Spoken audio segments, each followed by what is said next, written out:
This is the Bible Book Club. And we're in Deuteronomy. Welcome to the club. Last episode was a full episode of a lot of good Bible benders for me, and I know for you too, Susan. And a lot in Acts, which I just love the whole Stephen story. Yep. It's the continuation of, as Susan affectionately calls it, the Just Do It sermons from Moses. And he's not quite telling the Israelites what to do in the Promised Land, but he continues with a deeper dive into how to apply the 10 Commandments in their life. Moses covered expanding the concept of honoring the fifth commandment by giving instructions to respect those in authority, the judges, kings, priests, prophets. Moses ends with a promise that God would raise up the prophet like him. Okay. In the last episode, Moses provided for a new expanded civil order with judges and kings. We will learn in these next chapters that the consequences for many of the crimes in this civil order are serious, often involving capital punishment. It's important for us to remember that there are no prisons or police in this young nation. Additionally, their purpose is not to be a nation of law and order. Their purpose is to have a relationship with a holy God in a manner that is so unique that all the nations will hear about it and know that Israel's God is the one true God. And of course, that holy relationship will result in law and order because this is what God desires. Therefore, because they know God and have been given the laws and the promises, their obedience must be complete. They are his treasured possession, his chosen people. The blessing of the promised land and their favor with God depends on their obedience. We've talked about that a lot. The consequence of for those who sin and break the commandments and pollute the land because it was defiling, we talked about that in Leviticus, in many cases is death. So don't be shocked by it. This is the way it was back then, and there were a lot of reasons. Hopefully you've been with us through the whole entire Torah, and so you understand the whole purity and impurity thing. And we're going to talk about it a little today, but I'm not going to go into it. Just know you can go back to Leviticus and listen to that. The next concept that Moses is going to develop comes from the sixth commandment, Exodus 20:13, you shall not murder. These are the rules for respecting life in the Promised Land, starting in chapter 19, with what to do when you accidentally kill someone and take their right to life. Chapter 19, when the Lord your God has destroyed the nations whose land he is giving you, and when you have driven them out and settled in their towns and houses, then set aside for yourselves 3 cities in the land the Lord your God is giving you to possess. Determine the distances involved and divide into 3 parts the land the Lord your God is giving you as an inheritance, so that a person who kills someone may flee for refuge to one of these cities. Okay, here's our first rule. There are to be 3 cities of refuge in the Promised Land. Joshua is going to designate these as Kadesh in the north, Shechem for the central region, and Hebron in the south. Remember in chapter 4 that Moses had already designated 3 other cities in the Transjordan for the 2.5 tribes that are going to settle on the east side of the Jordan River, not yet classified as the Promised Land. So in total, there are 6 cities of refuge. Verse 4, this is the rule concerning anyone who kills a person and flees there for safety. Anyone who kills a neighbor unintentionally without malice aforethought. For instance, a man may go into the forest with his neighbor to cut wood, and as he swings his axe to fell a tree, the head may fly off and hit his neighbor and kill him. That man may flee to one of the cities and save his life. Otherwise, the avenger of blood might pursue him in a rage, overtake him if the distance is too great, and kill him even though he is not deserving of death, since he did it to his neighbor without malice aforethought. This is why I command you to set aside for yourselves 3 cities. So that's the second rule. It is for unintentional murder or an accident. And I feel like we already did this the first time Moses designated those, but he's just kind of repeating it now so they don't forget. He's actually kind of giving case law. He's giving these little examples of remember, when you get in the land, this is how this actually may go down. Because they've been living in this camp. It was all kind of different. And that's the whole point of him kind of expounding on these 10 commandments and applying them to different things. It's not that these are part of the 10 commandments now. He's just saying, hey, God has these 10 commandments. Now think about that. How can you apply that principle to something else? And he's giving examples because he's just worried about his babies, that when they get to, kindergarten, they're not going to know what's going on. And that's what it's like. He's like sending his children into a new environment, and he's thinking about all these things they need to know. Mm-hmm. Okay. This mention of the avenger of blood is a relative. Like you said, we covered this, I think, back in Leviticus, who under Mosaic law can kill or avenge the murder if it was intentional. And that was the law back then. If one of your relatives was killed, it was your job to enforce the law, to avenge. Yeah, the blood avenger, it's called. Avenger of blood. So that's why they had the cities of refuge, because if it was an accident, then of course you'd want to take it before a judge. Verse 8, if the Lord your God enlarges your territory as he promised on oath to your ancestors and gives you the whole land he promised them, because you carefully follow all these laws I command you today, to love the Lord your God and to walk always in obedience to him, then you are to set aside 3 more cities. Do this so that innocent blood will not be shed in your land, which the Lord your God is giving you as your inheritance, and so that you will not be guilty of bloodshed. This just makes sense. If the territory gets too big, they can designate more cities of refuge so people can get to them easily. The cities create time for the murder to be investigated so that the avenger doesn't spill more innocent blood, because then more people would have to avenge it, and it just becomes a family feud. Verse 11, but if out of hate someone lies in wait, assaults and kills a neighbor, and then flees to one of these cities, the killer shall be sent for by town elders, be brought back from the city, and be handed over to the avenger of blood to die. Show no pity. You must purge from Israel the guilt of shedding innocent blood, so that it may go well with you. If a person's murdered intentionally, he's sent back to his town and killed. For more on the nuances of these murders, see Numbers 35, Season 2, Episode 18. Verse 14, do not move your neighbor's boundary stones set up by your predecessors in the inheritance you receive in the land the Lord your God is giving you to possess. This one seems out of place, but let me explain. When you consider the importance of the land, you can see why Moses tagged it on here. The current generation of Israelites has been living as nomads for their whole life. Prior to that, their parents lived as slaves, and we can assume never owned land. So the promise of their own plot of land is a really big deal.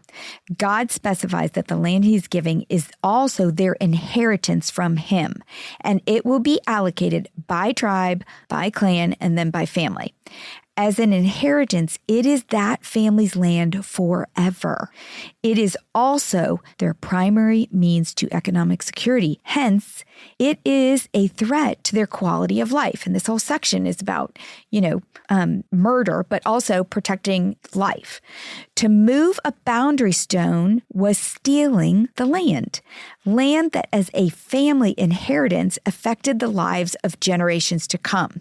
Moving a stone could become a family feud between families that potentially ended in generational murder. And for those reasons, I think he stuck it in here. All right, rules for witnesses to crime. Verse 15, one witness is not enough to convict anyone accused of a crime or offense that they may have committed. A matter must be established by the testimony of 2 or 3 witnesses. If a malicious witness takes the stand to accuse someone of a crime, the 2 people involved in the dispute must stand in the presence of the Lord before the priests and the judges who are in office at the time. The judges must make a thorough investigation, and if the witness proves to be a liar, giving false testimony against a fellow Israelite, then do to the false witness as that witness intended to do for the other party. You must purge evil from among you. The rest of the people will hear of this and be afraid, and never again will such an evil thing be done among you. Show no pity. Life for life, eye for eye, tooth for tooth, hand for hand, foot for foot. If there's only one witness, usually a malicious one, meaning assumed to be a liar, the trial goes to the priests and judges at the sanctuary. There, the accused and the witness will stand before God. After an investigation, if the witness lied, then he shall receive the justice he was falsely seeking against the other person. This type of justice, an eye for an eye, is referred to as lex talionis, or the law of retaliation. And it first appeared in the Bible in Exodus 21. We talked about it there. It also appeared in the Old Babylonian Code of Hammurabi. Jesus addresses the law of retaliation again in Matthew 5. While speaking to Jews who may have been tempted to invoke Italian law out of vengeance, he ties together two verses. One verse about an eye for an eye from this chapter in Deuteronomy, and the other is about loving your neighbor from Leviticus. Verse 38 in Matthew 5. You have heard it said, love your neighbor and hate your enemy. But I tell you, love your enemies and pray for those who persecute you, that you may be children of your Father in heaven. He causes his sun to rise on the evil and the good, and sends rain on the righteous and the unrighteous. If you love those who love you, what reward will you get? Are not even tax collectors doing that? And if you greet only your own people, what are you doing more than others? Do not even pagans do that? Be perfect, therefore, as your heavenly Father is perfect. Jesus did not criticize the principle of lex talionis for legal settings. Rather, he made it clear that it was never intended to be a guide for offenses in personal relationships. Jesus corrects the misapplication of retaliation by teaching that it is not the law of equal justice that applies in relationships, but the law of love and forgiveness. This often misunderstood principle does not legitimize vengeance as so many would like to believe. All right, in chapter 20, we have rules for war and the right to enjoy life. When you go to war against your enemies and see horses and chariots and an army greater than yours, do not be afraid of them, because the Lord your God, who brought you up out of Egypt, will be with you. When you are about to go into battle, the priest shall come forward and address the army. He shall say, Hear, Israel, today you are going into battle against your enemies. Do not be faint-hearted or afraid. Do not panic or be terrified by them. For the Lord your God is the one who goes with you to fight for you against your enemies to give you victory. First, have no fear. You are going to win because I am with you, is what God tells them. Verse 5, the officers shall say to the army, Has anyone built a new house and not yet begun to live in it? Let him go home, or he may die in battle, and someone else may begin to live in it. Has anyone planted a vineyard and not begun to enjoy it? Let him go home, or he may die in battle, and someone else enjoy it. Has anyone become pledged to a woman and not married her? Let him go home, or he may die in battle, and someone else marry her. Then the officers shall add, Is anyone afraid or faint-hearted? Let him go home, so that his fellow soldiers will not become disheartened too. When the officers have finished speaking to the army, they shall appoint commanders over it. I think this is super cool. I think, Moses and God laid this out, this respect for life, this valuing of life in this section, you shall not commit murder. They're talking about how precious life is. So he says here, you don't have to fight if you have a new house, a new vineyard, or a new wife. And these three underscore the beauty of God's promise for land as a provision of peace and prosperity to be enjoyed. The reason he's saying this here is because he wants them to be able to enjoy having this wife, but also the opportunity to create the next generation. If you've just gotten married, you haven't had the chance to procreate, have children, to leave your land too. And so he's giving them that opportunity to stay back from fighting and do this.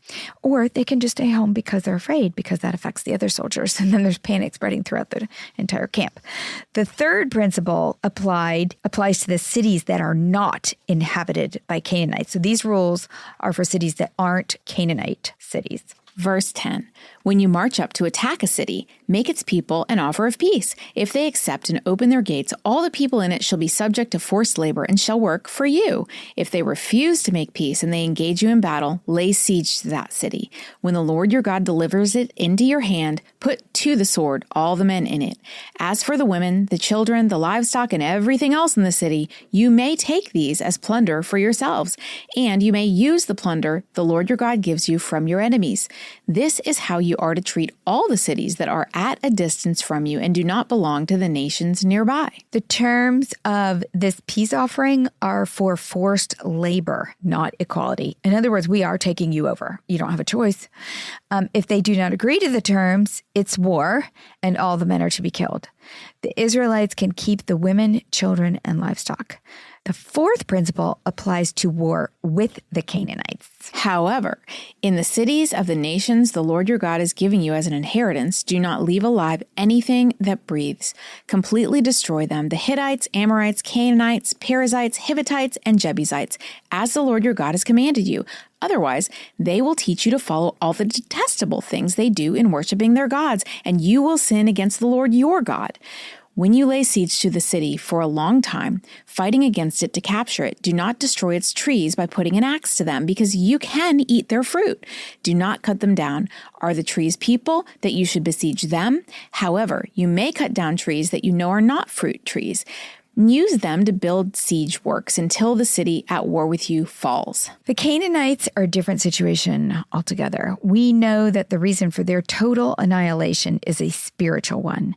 God told Abraham in Genesis 15, and then again he spoke it in Deuteronomy 9, that it is because of the wickedness of these nations that the Lord will drive them out.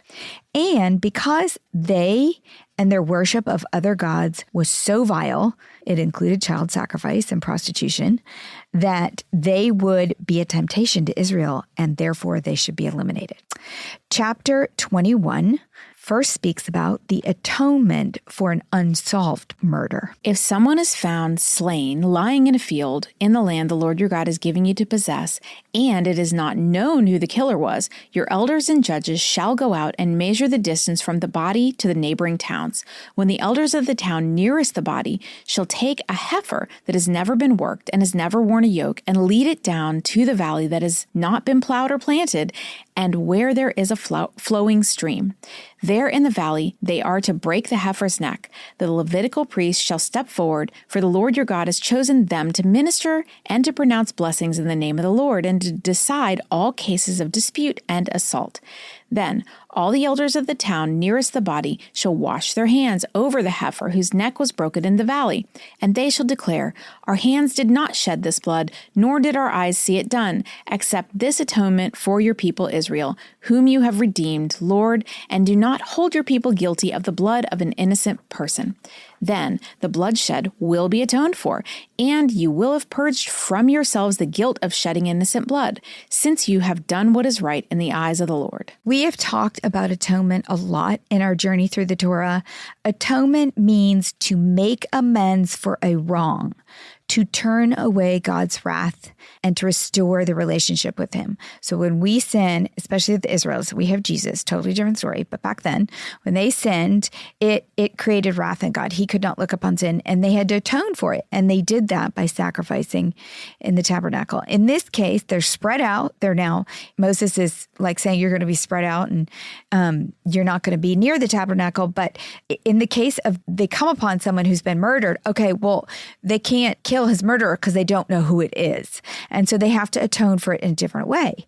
And atonement was God's separation solution for the Israelites, the solution that provided a way for God to dwell among them, something that since the fall had been impossible. In this case, the only way to do it was kind of like a blanket, okay, the whole community is going to step forward and do it with this heifer because they don't know how else to atone. They can't catch the killer. Now, in the show notes, I will put the printable that explains the separation solution of atonement so you can understand what happened at the fall, and it kind of boils it down. But I really recommend you listen to Leviticus, which goes into it in detail. In this case, a slain or murdered body had been found. There must be atonement for the murder, and the land itself had become defiled. And we talk about that in Leviticus, that the camp becomes defiled, but now it's the whole entire land. To atone and purify, the nearest town must take responsibility for the ritual. The priests are present, but it's actually the elders of the town who break the neck of the heifer and wash their hands of the blood guilt of murder, which is very different than Leviticus. Okay, that was just an interesting one. 4 laws are next relating to life rather than death, but they are affected by death. The first is the rights of a captive woman being considered for marriage. So it's a captive woman who probably has experienced death, the death of a family or husband, we don't know.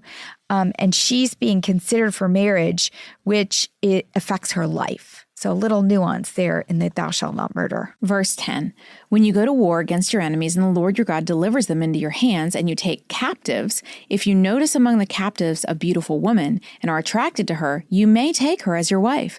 Bring her into your home and shave her head, trim her nails, and put aside the clothes she was wearing when captured. After she has lived in your house and mourned her father and mother for a full month, then you may go to her and be her husband, and she shall be your wife. If you are not pleased with her, let her go wherever she wishes. You must not sell her or treat her as a slave, since you have dishonored her. When war happened, women and widows were left behind. Now, this scenario would have applied to non-Canaanite female captives only, because remember, they're not allowed to marry Canaanite women. And Canaanite, if they had war with Canaanite town, everybody would be killed. Right. So they wouldn't lead them astray. No. These women did not have great life options. But Israel was a kind nation, and they had laws to make sure that women were not abused. So these women could be forced into hard labor, or they could be elevated to the position of a wife and grafted into Israel. To be a wife, there were rules. First, she must make a clean break from her old life by purifying herself, cutting her hair, her nails, and putting on new clothes. Then she is given the dignity of mourning that life that she left behind and her family for an entire month. This does not mean that her family was necessarily killed, only that she probably is not going to see them because she's kind of being grafted into the community. During that month, the Israelite who took her in could reconsider his decision to marry her. So he's not sleeping with her or anything at this point. She's just living in his home, and he's getting to maybe get over his infatuation with her looks and see her as a real person. We don't know. But it did say if he's attracted to her. Yeah. If she was. So this next part is the hard part for me. After he has taken her to be his wife, if he is not pleased with her, he can let her go. But he cannot sell her or treat her as a slave because he dishonored her by taking her in the first place. But doesn't that mean then that nobody else can marry her? It doesn't talk about this. Again, these are not great options, but this is a captive from war. So while she's somewhat protected, and it does say that she can go live wherever she wants. So she is, again, not a slave. She can continue to live in the camp, maybe return if her family, maybe her father was killed, but her mother is in the camp somewhere, or maybe they moved on to another city. I don't know. But she's not to be treated as a slave or sold into a lower position. Okay. Second, we have the right of the firstborn son, which again affects the quality of his future life. Verse 15, if a man has 2 wives, and he loves one but not the other, and both bear him sons, but the firstborn is the son of the wife he does not love, when he wills his property to his sons, he must not give the rights of the firstborn to the son of the wife he loves in preference to the actual firstborn, the son of the wife he does not love. He must acknowledge the son of his unloved wife as the firstborn by giving him a double share of all he has. That son is the first sign of his father's strength. The right of the firstborn belongs to him. Yeah, this is kind of interesting because this happened to Jacob. You know, he loved Rachel, but it was Leah who kept having all the children, and he honored that. The loss of men through battle often resulted in polygamy. The point Moses is making is that a husband's attitude toward his wife was not to influence God's plan for the land and the division of land. Now, about polygamy. The practice of polygamy was tolerated during the Old Testament. Of the 3 patriarchs, Abraham, Isaac, and Jacob, only Isaac was monogamous. Remember, he loved Rebekah. That was a sweet story. Polygamy, while tolerated, was a violation of God's order that was given in Genesis 2. All right, third, a rebellious son will lose his life. Verse 18, if someone has a stubborn and rebellious son who does not obey his father and mother and will not listen to them when they discipline him, his father and mother shall take hold of him and bring him to the elders at the gate of his town. They shall say to the elders, this son of ours is stubborn and rebellious. He will not obey us. He is a glutton and a drunkard. Then all the men of the town are to stone him to death. You must purge evil from among you. All Israel will hear of it and be afraid. Well, I would imagine they would. Well, and if you would just sell your own son into the elders' hands. I cannot imagine this happening. I really can't. But breaking the commandment to honor your mother and father was equated to breaking the covenant in Israel. So they were kind of tough with their kids. It also had a promise/threat in it. Honor your parents so that you may live long in the land, implying that if you didn't honor your parents, you wouldn't live long. You would either die of natural consequences for disobeying, or you would die because of your rebellion at the hands of your very own community. And every time I read that, I took it to mean the natural consequences, right. But it really, in context, means they literally would take them and have them This is stoned. a Bible bender for me. I did not know this. Rebellion against parents was considered rebellion against God. It certainly would have been a powerful message to the children. Can you hear parents in tents all over Israel's camp threatening their kids with, if you do that one more time, I'm going to have you stoned? Or how about, you are asking for a stoning? Or how about, do you want to get stoned? That just seems really seems mean. Awful. I know. Lucky for my son, we don't practice this today. I can't. I mean, they probably didn't say that because it was so serious. It's but still, horrible. It would be like, wait till your father comes home. Wait till I take you to the elders. You're going to get stoned. I mean, when my son was very young, I definitely used to threaten to find a police officer on the side of the road and just show him to them. But I don't know if I would bring him to the elders. No, it would be really, really bad. I can't imagine anyone did it, but I'm sure somebody did. Okay, we have some rules next for dead bodies. Verse 22, if someone guilty of a capital offense is put to death and their body is exposed on a pole, you must not leave the body hanging on the pole overnight. Be sure to bury it the same day, because anyone who is hung on a pole is under God's curse. You must not desecrate the land the Lord your God is giving you as an inheritance. When a convicted criminal was stoned, his body was then hung on a pole, or a tree, they call it, signifying that the person was in an accursed state. They were accursed by God. In Galatians 3, Paul explains Jesus' crucifixion like this because that is why he was hung on a tree or the cross, a pole. Galatians 3, verse 13. Christ redeemed us from the curse of law by becoming a curse for us. For it is written, cursed is everyone who is hung on a pole. He redeemed us in order that the blessing given to Abraham might come to the Gentiles through Jesus Christ, so that by faith we might receive the promise of the Spirit. So this was another fulfillment of prophecy. Jesus became a curse for us when he hung like the accursed on a tree, thereby redeeming us, those who are cursed by the law. Chapter 22, protecting life from death. If you see your fellow Israelites' ox or sheep straying, do not ignore it, but be sure to take it back to its owner. If they do not live near you, or if you do not know who owns it, take it home with you and keep it until they come looking for it. Then give it back. Do the same. If you find their donkey or cloak or anything else they have lost, do not ignore it. If you see your fellow Israelites' donkey or ox fallen on the road, do not ignore it. Help the owner get it to its feet. It sounds as if the inclination to, just mind your own business and go your own way that is prevalent today was also prevalent in Israel's day. And Moses makes it clear, if you see something amiss, a stray animal, a neighbor who's struggling, you are to make it your business to help. Love your neighbor and care for God's creation. Even the animals that your neighbors possess, you're to help out. Verse 5, a woman must not wear man's clothing, nor a man wear women's clothing, for the Lord your God detests anyone who does this. This is an interesting one. In the beginning, when God created man and woman, he intended for there to be a distinction between the sexes. This is a kind of biblical principle that's kind of woven throughout. And anything that blurs or obliterates the distinction could lead to temptation and sin that was detestable to God. So was Moses referring to transvestitism? Most commentaries say yes.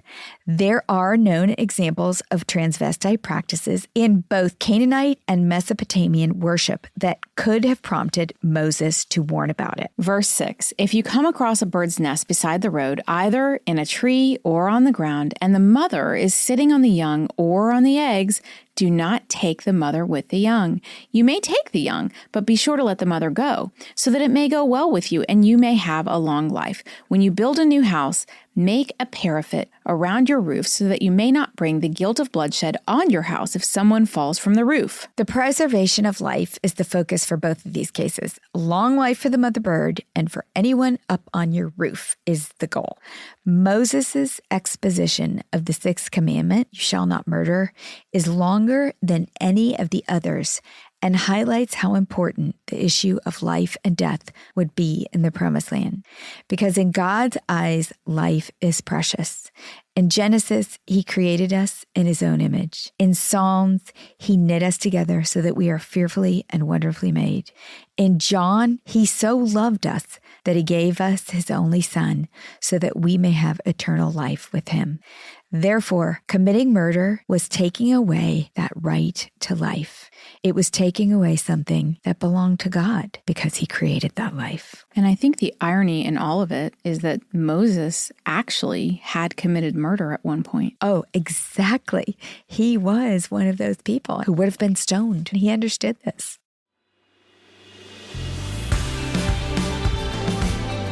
What's a club without friends? If you're enjoying the Bible Book Club, why don't you share it? And then you can say, Welcome to the club. New episodes drop every Monday, and get all episodes now on Amazon Music. As always, head over to susanme.com/Bible Book Club for show notes from today's episode. Bible Book Club is hosted by Susan Merrill and Heather Rubio, edited by Buck Buchanan, produced by Hayley Mawat.